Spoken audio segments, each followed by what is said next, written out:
పిల్లలకి స్కూల్ పాఠశాల అయితే పేరెంట్స్‌కి స్కూల్ పేరెంట్స్‌శాల.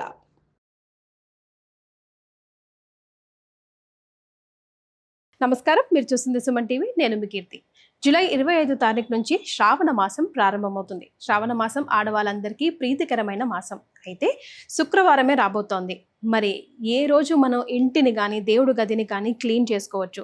అసలు శ్రావణ మాసం అంటేనే మనకి రెగ్యులర్గా అనేక రకాలైన ధర్మ సందేహాలన్నీ వస్తూ ఉంటాయి. అవన్నీ ఈ వీడియో ద్వారా ప్రముఖ ఆస్ట్రాలజర్ బ్రహ్మశ్రీ నందిబట్ల శ్రీహరి శర్మ గురువు గారిని అడిగి తెలుసుకుందాం. నమస్తే గురుగారు. వాగర్థావివ సంపృక్తౌ వాగర్థ ప్రతిపత్తయే జగతః పితరౌ వందే పార్వతీ పరమేశ్వరౌ. ఆదిత్యాయ చ సోమాయ మంగళాయ బుధాయ చ గురుశుక్ర శనిభ్యశ్చ రాహవే కేతవే నమః.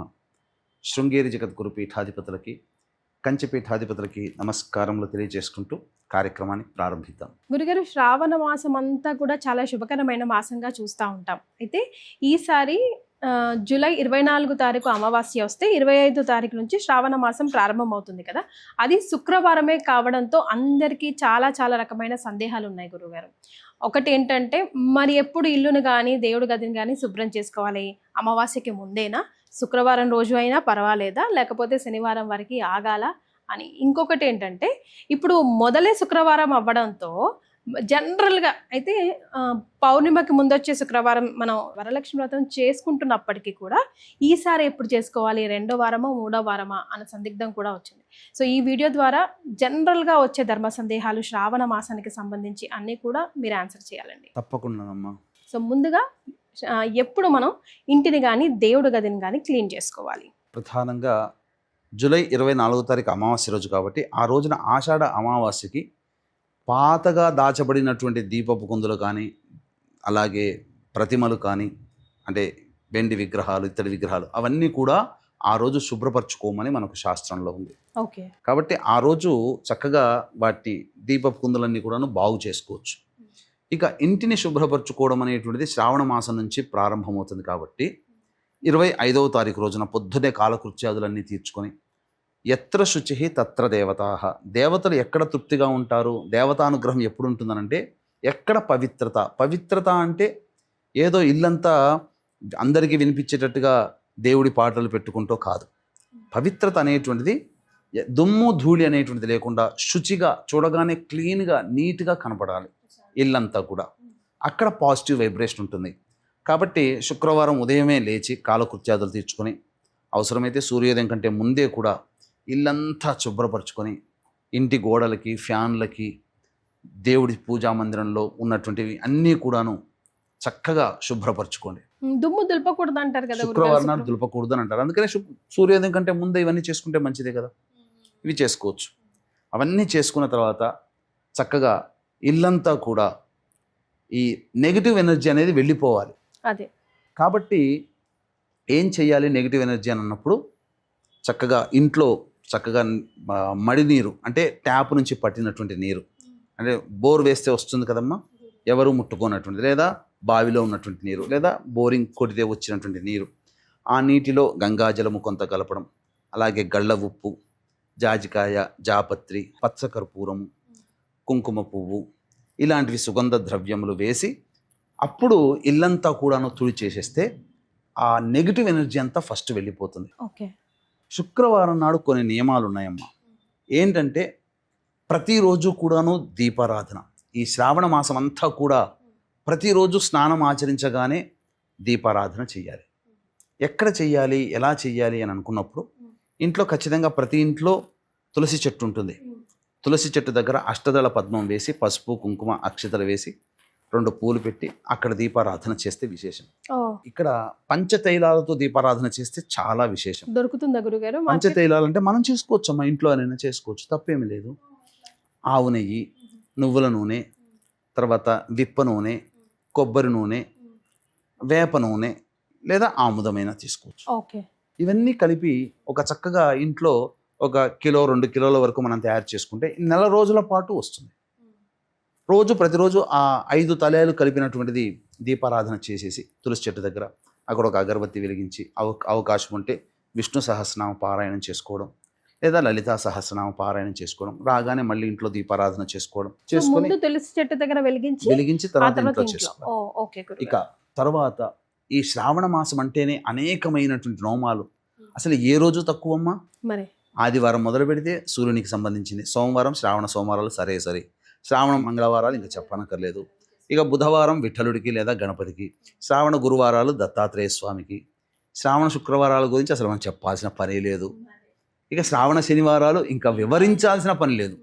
ప్రతిరోజు కూడా ఒక గొప్పదైనటువంటి పుణ్యమాసము. అసలు శ్రావణ మాసం మహత్యం ఏంటంటేనమ్మా, చాలామందికి మనకు తెలిసి లక్ష్మీ వ్రతాలు లేకపోతే గౌరీ వ్రతాలు అని అనుకుంటుంటారు మన తెలిసి, కానీ ఉత్తరాది ప్రాంతం అంతా కూడా గొప్పగా చేసుకునేటువంటిది శివరాత్రి. మనకు కార్తీక మాసంలో ఈశ్వరుని కొలుస్తాం, కానీ అక్కడ ఈశ్వరుణ్ణి శ్రావణ మాసం నుంచి కొలుస్తారు. అందుకే నార్త్ సైడ్ కనుక వెళితే ప్రతి వాళ్ళు కూడా ఒక కావడి పట్టుకొని వెళ్తారు. ఆ కావడిలో మంచినీళ్ళు ఉంటాయి. అంటే వాళ్ళ ఇంటి నుంచి తీసుకోపోయిన నీటిని జాగ్రత్తగా పట్టుకొని వెళ్ళి దగ్గరలో వాళ్ళ ఊరికి దగ్గరలో ఏదైతే సిద్ధక్షేత్రము జ్యోతిర్లింగం ఉంటుందో అక్కడ దాకా కాలినడకన వెళ్ళి స్వామిని దర్శించుకొని అభిషేకం చేసుకొని కానీ వాళ్ళు ఇంటికి వెళ్ళరు. అది నియమంగా కావడిగా పట్టుకొని భోలే బాబా, భోల్ బాబా, భోలే బాబా అనుకుంటూ వెళుతుంటుంటారు. శ్రావణ మాసం పరమేశ్వరునికి చాలా ప్రీతికరమైన మాసమని సాక్షాత్తు పార్వతీ అమ్మవారితో ఈశ్వరుడే చెప్పాడు. శ్రావణ మాసంలో ఖచ్చితంగా కొన్ని నియమాలు అనేటువంటివి పాటించాలి.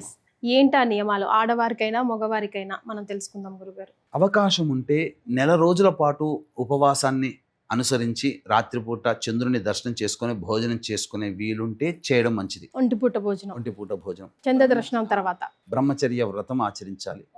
ధూమపానము, మద్యపానము, మాంసాహారము నిషేధము ఈ శ్రావణ మాసానికి. నేల మీద పడుకొని ఉండి ఎవరైతే నియమస్తులే ఉంటారో, సదా ఈశ్వరుని కొలుస్తూ ఉంటుంటారో వాళ్ళకి కర్మదోషాలన్నీ తొలగిపోతాయమ్మా, అందులో సందేహమే లేదు. ప్రతి పని చేస్తున్నప్పుడు అల్లా ఎవరికి ఇష్టమైన దేవుడు, విష్ణు అయితే నారాయణాయ నమః, ఈశ్వరుడైతే శివాయ నమః, అమ్మవారైతే శ్రీమాత్రే నమః, ఇలా అనుకుంటూ ప్రతిరోజు పని మొదలుపెట్టి పడుకునే వరకు నోట్లో అది జపం చేస్తూనే ఉండండి. ఎంత పుణ్యం లభిస్తుంది. ఇలా చేసుకోవచ్చు. గురుగారు, ఒక తమ్ముళ్ళలాగా ఈ శ్రావణ మాసం అంతా అట్లీస్ట్ ఏం చేసినా ఏం చేయకపోయినా ఇది అయినా చేయండి అని చెప్పే విధంగా ఏదైనా ఉందా? చాలా మందికి ఉండేటువంటి సంశయం ఏంటంటే బిజీ స్కెడ్యూల్లో ఉండి పూజలు చేసుకోలేని వాళ్ళు ఉంటారు. ప్రతిరోజు చెప్పినటువంటి ఈ విధంగా శివాయ నమః అనుకుంటూ ఉండి దగ్గరలో వీలు కుదిరినప్పుడల్లా దేవాలయ దర్శనం చేసుకోండి ఏదో ఒక సమయంలో. లేదు ఇవన్నీ మనకు లేదు, మేము చాలా బిజీగా ఉన్నామని అంటే పూజలు చేసే వాళ్ళకి సహకారము, కొంత డబ్బు ఇవ్వండి, సరిపోతుంది. ఇది చాలా గొప్పదమ్మా. ఇంకా అన్నిటికంటే తినకూడని పదార్థం అంటూ ఒకటి ఉందమ్మా శ్రావణ మాసంలో. మాంసాహారం చెప్పేశారుగా, కానీ ఇంకొకటి ఉంది. ఏంటనంటే వంకాయ తినకూడదు. శ్రావణ మాసంలో వంకాయ తినకూడదు. ఎందుకు నిషేధం? ఏకాదశి, చతుర్దశి రోజులలో వంకాయని భుజించకూడదు. శాస్త్ర ప్రకారం ఈ శ్రావణ మాసం అస్సలు భుజించకూడదు. ఉంది, లింక్ ఉంది. కాబట్టి శ్రావణ మాసంలో వంకాయ నిషేధము. ఇది నియమాన్ని పాటించాలి. ఇక తర్వాత శ్రావణ సోమవారాలు, శ్రావణ మంగళగౌరి వ్రతాలు ఉన్నాయి. ఎందుకంటే శ్రావణ సోమవారాల్లో ఈశ్వరుని ఆరాధన. మంగళగౌరి వ్రతం అని అంటే చక్కగా పెళ్ళైన వధువు, నూతన వధువు భర్త క్షేమం కోసం చేసేటువంటిది. తర్వాత శ్రావణ శుక్రవారాలు పూజ. ఈసారి శుక్రవారం చాలా గొప్పగా వస్తుందమ్మా. ఎవరికి తెలియనటువంటి విశేషం ఏంటంటే పౌర్ణమి ముందర చేసుకోవాలి. పౌర్ణమి ముందు వచ్చే శుక్రవారం నాడు వరలక్ష్మి వ్రతం ఆచరించాలి. కానీ ఈసారి విశేషం ఏంటంటే పౌర్ణమి ముందు వచ్చే శుక్రవారం కూడా పౌర్ణమి అయింది. చతుర్దశి మధ్యాహ్నం 1:45 వరకు ఉంది. పౌర్ణమి మధ్యాహ్నం నుంచి ప్రవేశించేస్తుంది. కాబట్టి వీక్షించేటువంటి ప్రేక్షకుల్లో ఈసారి నాకు తెలిసి గత 100 సంవత్సరాల్లో ఇటువంటి వరలక్ష్మి వ్రతం రాలేదేమో అనిపిస్తుంది. పౌర్ణమితో కూడుకున్నటువంటి వరలక్ష్మి సంపూర్ణంగా. నేను ఇంటికి వెళ్ళి చెక్ చేయాలమ్మా, ఎందుకంటే సమయం నాకు దొరకట్లేదు. ఎందుకంటే ఈ కాశీ ప్రయాణంలో ఉంటున్నాను ఈ ఆషాఢ మాసం అంతా కూడా, కాబట్టి అవకాశం దొరకలేదు. కానీ ఒక్క విశేషం మాత్రం చెప్పగలను. ఖచ్చితంగా శ్రావణ శుక్రవారం చేసుకునే వరలక్ష్మి పూజ సాయంకాలం పూట కనుక చేసుకుంటే పౌర్ణమితో కూడుకున్న శుక్రవారం అయి ఉంటుంది. అంతకన్నా మరొక గొప్ప విశేషం అంటే లక్ష్మీపతి అయినటువంటి నారాయణ యొక్క జన్మ నక్షత్రం శ్రవణ నక్షత్రం కూడా ఆ సాయంకాల సమయంలో ఉంటుంది. కాబట్టి ఇంత గొప్పగా ఉన్నప్పుడు వీక్షించేటువంటి మన మహిళా ప్రేక్షకులు అందరూ కూడా ఆ రోజంతా ఉపవాసం ఉండి సాయంకాలం పూట వరలక్ష్మి వ్రతాన్ని ఆచరించండి. అంతేకాకుండా వీక్షించేటువంటి ప్రేక్షకులకి ఒక అద్భుతమైనటువంటి వరం అని చెప్పవచ్చు. మన కార్యక్రమంలో 1వ తారీఖు తర్వాత ఒక అద్భుతమైన, అంటే శ్రావణ మాసం వరలక్ష్మి వ్రతం పూజ చేసుకోవడానికంటే ముందే మీకు ఒక వీడియో అనేది వస్తుంది. ఇంతవరకు ఎక్కడ కూడా కని విని మీరు చూసి ఉండరు అటువంటి లక్ష్మీ అమ్మవారి యొక్క ఆవాహన అనేటువంటిది ఎంత గొప్పగా ఉంటుంది. మీ ఇంట్లో ఆ వచ్చే వీడియో వరకు వేచి చూడండి. ఆ వీడియో రాగానే లైక్ చేసుకొని పెట్టుకోండి. 1-2 సార్లు చూడండి వరలక్ష్మి వ్రతం కంటే ముందు. తరువాత చక్కగా మీరు వరలక్ష్మి వ్రతం చేసుకునేటప్పుడు అమ్మవారి పూజలో ఆవాహన చేసేటప్పుడు టైం దగ్గర మీరు నోట్ చేసుకొని పెట్టుకోండి. అక్కడి నుంచి ప్రారంభం చేస్తే షోడశ లక్ష్మి ఆరాధన మీరు వరలక్ష్మి వ్రతం అద్భుతంగా మీ ఇంట్లో చేసుకున్నట్టుగా ఉంటుంది. చక్కగా మీరు ఆ వీడియో ఆన్ చేసుకొని మీరు వింటూ ఉండి పూజ చేసుకుంటే చాలమ్మా. అంత గొప్ప వీడియో సుమన్ టీవీ వారి సౌజన్యంతో అందించడం జరుగుతుంది. చక్కగా దాన్ని మీరు అనుసరించండి. అలాగే ఈ శ్రావణ మాసం పౌర్ణమితో కూడుకున్నటువంటి శుక్రవారం శ్రవణ నక్షత్రం కలిసి ఉన్నటువంటి రోజున కాబట్టి జాతకరీత్యా ఉన్నటువంటి వివిధ సమస్యలతో బాధపడేటువంటి వాళ్ళ కోసం చక్కగా షోడశ లక్ష్మి మూలమంత్ర హోమము అనేటువంటిది జరిపించడం జరుగుతుంది. విద్యా సమస్యలు, వివాహ సమస్యలు, సంతాన సమస్యలు, ఆరోగ్య సమస్యలు, ఆర్థిక బాధలు, ఇలా ఒక దాంపత్య సమస్యలు, ఇలా 1-2 మీ సంకల్పంలో ఏది తక్కువ అవుతున్నా, ఏది ఆ సంకల్పం నెరవేరకుండా ఇబ్బంది పడుతున్నా ఆ లక్ష్మి యొక్క అనుగ్రహంతో జరిగే అవకాశం మీకు కల్పించడం జరుగుతుంది. పూజ చేసుకునే లక్ష్మీ పూజ చేసుకునే ప్రతి మహిళ కూడా ఈ కార్యక్రమంలో గోత్రనామాదులు నమోదు చేసుకోవడం ద్వారా మీ సంకల్పం లక్ష్మీ అనుగ్రహంతో అతి శీఘ్రంగా నెరవేరుతుందని చెప్పవచ్చు. కాబట్టి ఈ కార్యక్రమంలో పాల్గొన్నటువంటి వాళ్ళకి లక్ష్మీ పూజ చేసినటువంటి తామర మాల మీకు ఇవ్వడం జరుగుతుంది. అవకాశం ఉన్న వాళ్ళు కార్యక్రమ తదనంతరం కాంటాక్ట్ చేసి పూర్తి వివరాలు తెలుసుకోవచ్చు. గురుగారు, ఇప్పుడు మనం జనరల్గా శ్రావణ మాసం వస్తుంది అని అంటే రెడీ పెట్టుకోవాల్సిన సామాన్ల గురించి ఒకసారి డిస్కస్ చేద్దాం. తప్పనిసరిగా ఇంట్లో ఇవి ఉండాలంటే పసుపు, కుంకుమ, పువ్వులు, దేవుడికి సంబంధించిన సామాగ్రి కామన్గా మనందరికీ తెలిసినవి కాకుండా మనకి తెలియనివి ఏవైనా ఉంటే ఒకసారి గుర్తు చేద్దాం గురుగారు ప్రేక్షకులకి. ఖచ్చితంగా వంకాయ తినకూడదమ్మా. బ్రహ్మచర్య వ్రతాన్ని ఆచరించాలి. నేల మీద పడుకొని ఉంటే చాలా మంచి నెల మొత్తం. అన్నిటికంటే ముఖ్యంగా ఈ యొక్క శ్రావణ మాసంలో మగవాళ్ళు ముఖ్యంగా గుర్తుపెట్టుకోండి, ఆడవాళ్ళైనా కానీ స్త్రీలని మాత్రం ఇబ్బంది పెట్టారు. స్త్రీ కంట తడి పెట్టకూడదు ఈ శ్రావణ మాసంలో. స్త్రీ ఎంత గొప్పగా నవ్వుతూ ఉంటే ఆ ఇల్లు అంత కళకళలాడుతుంది. ఆ స్త్రీలోనే అమ్మతత్వం ఉంటుంది. కాబట్టి లక్ష్మీ అనుగ్రహము, దేవి అనుగ్రహం కావాలి అనుకున్న వాళ్ళు భార్యని కానీ, కన్న సంతానాన్ని కానీ, కోడల్ని కానీ, తల్లిని కానీ, చెల్లిని కానీ, అక్కని కానీ, నైబర్స్ కానీ, ఇతరత్ర ఏ స్త్రీనైనా కానీ ఇబ్బంది పెట్టకుండా ఉండాలి. కంట తడి పెట్టకూడదు, బాధ పెట్టకూడదు. ఖచ్చితంగా మీరు ఈ నియమాన్ని పాటించండి. ఆశ్వీజ మాసంలో మీ యొక్క సంకల్పం నెరవేరుతుంది. అన్నిటికంటే ప్రధానంగా ఇంట్లో ఎప్పుడు కూడా శుచిగా ఉండాలమ్మా. నీట్నెస్ మెయింటైన్ చేయాలి. శ్రావణ మాసం అంటే ఎప్పుడు చేయాలి, కానీ శ్రావణ మాసం ఇంకా శ్రద్ధగా చేయాలి. ప్రతిరోజు ఉదయం సాయంత్రం సుగంధ భరితమైనటువంటి ధూపం వేయాలి. ధూపం అనేది ఇంట్లో ఉండాలి. సాంబ్రాణి, గుగ్గిలం, మైషాచి వీటితో ఉదయం ఒకసారి, సాయంత్రం ఒకసారి ధూపం వేస్తే అక్కడ ఏంటంటే ఈ శ్రావణ మాసంలో సుగంధభరితమైనటువంటి ధూపం కనుక ఉంటే ఆ ఇంట్లో దేవతా శక్తి తొందరగా వస్తుంది.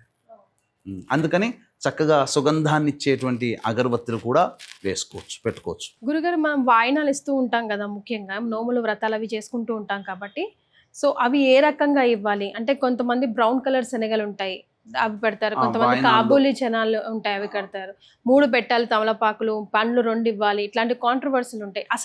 అసలు వాయన ఒక పద్ధతి ప్రకారం మేము ఎట్లా ఇచ్చుకోవాలి? శనగలు అవి మంగళగౌరి వ్రతాలు చేసేటప్పుడు, శుక్రవార వ్రతాలు చేసేటప్పుడు ఖచ్చితంగా శనగలు, అరటి పండ్లు తాంబూలంలో పెట్టిస్తారు. వక్క, పసుపు, కుంకుమ ఇస్తారు. తమలపాకులు 3 ఉండాలా 2 ఉండాలా? 3 అనేటువంటిది దేవతా పూజలకి చేసుకోవాలి.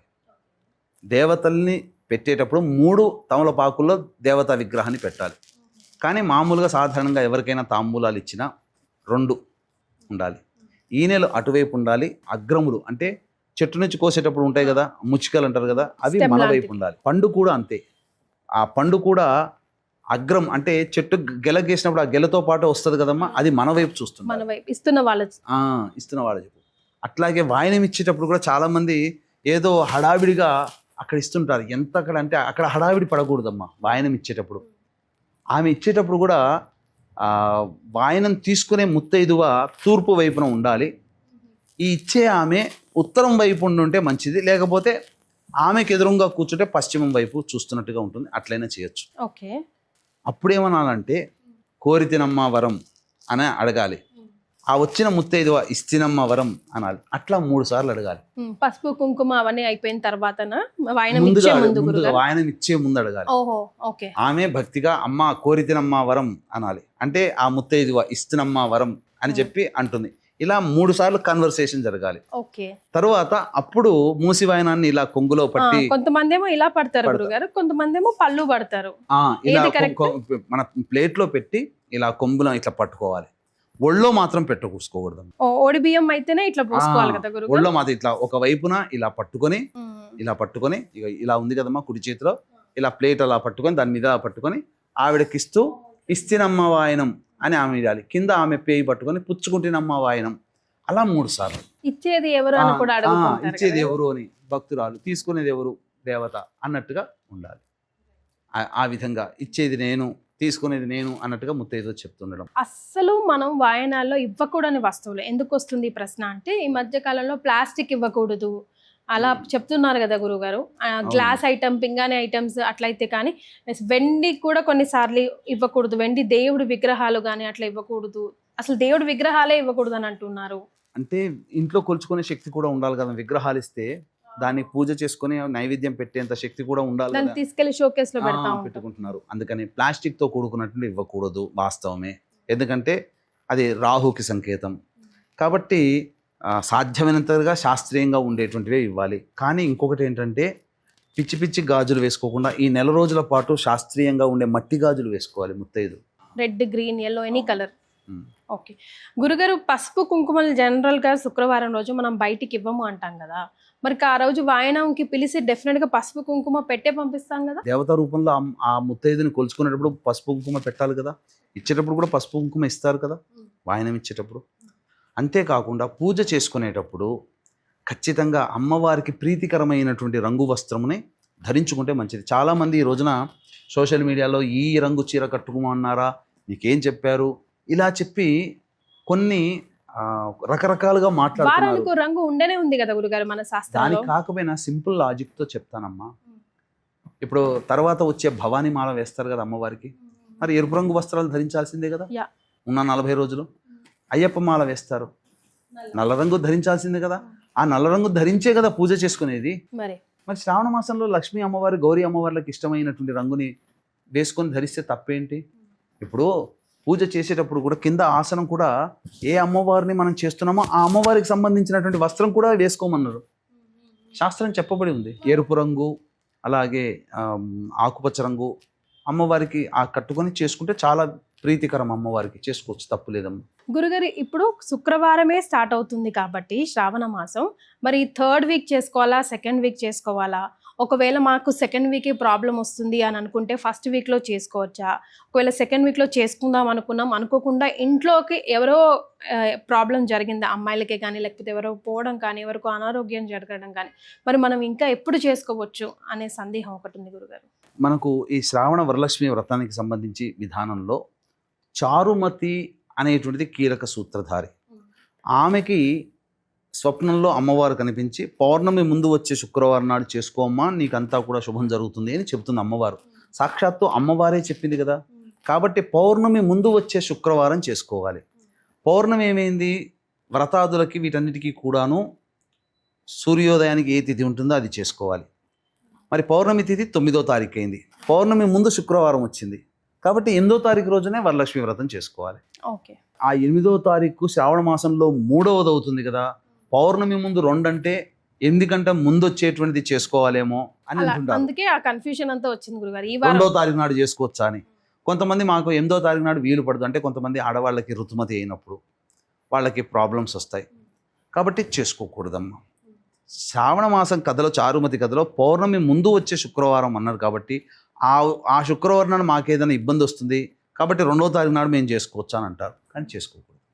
ఈ ఏదైతే ఇబ్బంది ఉంటుందో పౌర్ణమి తర్వాత వచ్చే శుక్రవారం నాడు చేసుకోవాలమ్మా.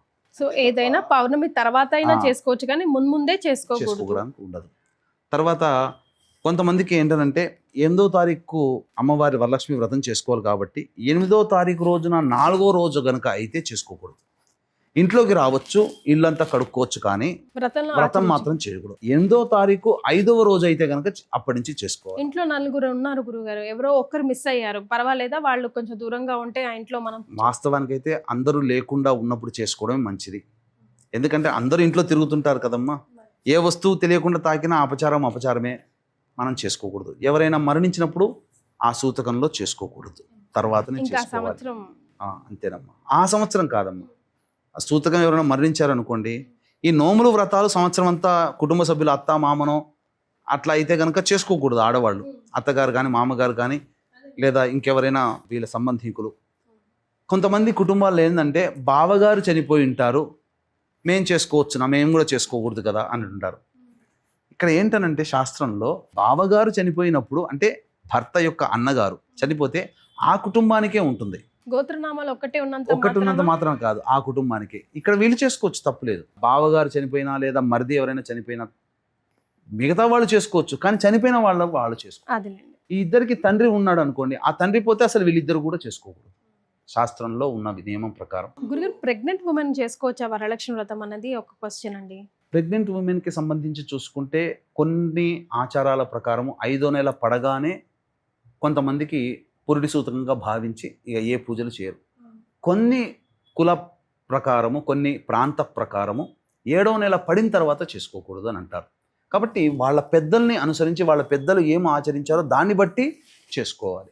ఇక్కడ 2 పక్షాల్లో చెప్పబడి ఉంది. 5వ నెల పడగానే పురుడి సూతకం అని శాస్త్రంలో, 7వ నెల పడగానే పురుడి సూతకం అని కూడా చెప్పబడి ఉంది. కాబట్టి ఈ రెండింటినీ వాళ్ళ పూర్వీకులు ఎవరైతే ఆచరించారో దాన్ని బట్టి వీళ్ళు చేసుకోవడం, పెద్దల మాట విని చేసుకోవాలి. రైట్. సో నాకు వచ్చిన రెగ్యులర్ ధర్మ సందేహాలు శ్రావణ మాసానికి సంబంధించి నేను అడిగి గురుగారి దగ్గర నివృత్తి చేసుకున్నాను. తద్వారా మీ అందరికీ కూడా సమాధానం లభించింది. మీకు కూడా ఏమైనా ఇంకా డౌట్స్ ఉంటే కనుక కమెంట్ బాక్స్లో తెలియజేయండి. వేరే రాబోయే వీడియోస్లో గురుగారి దగ్గర సమాధానం తెలుసుకునే ప్రయత్నం చేద్దాం. చాలా సంతోషం అండి. ధన్యవాదాలు. సర్వం శ్రీ ఉమామహేశ్వర పరబ్రహ్మార్పణమస్తు.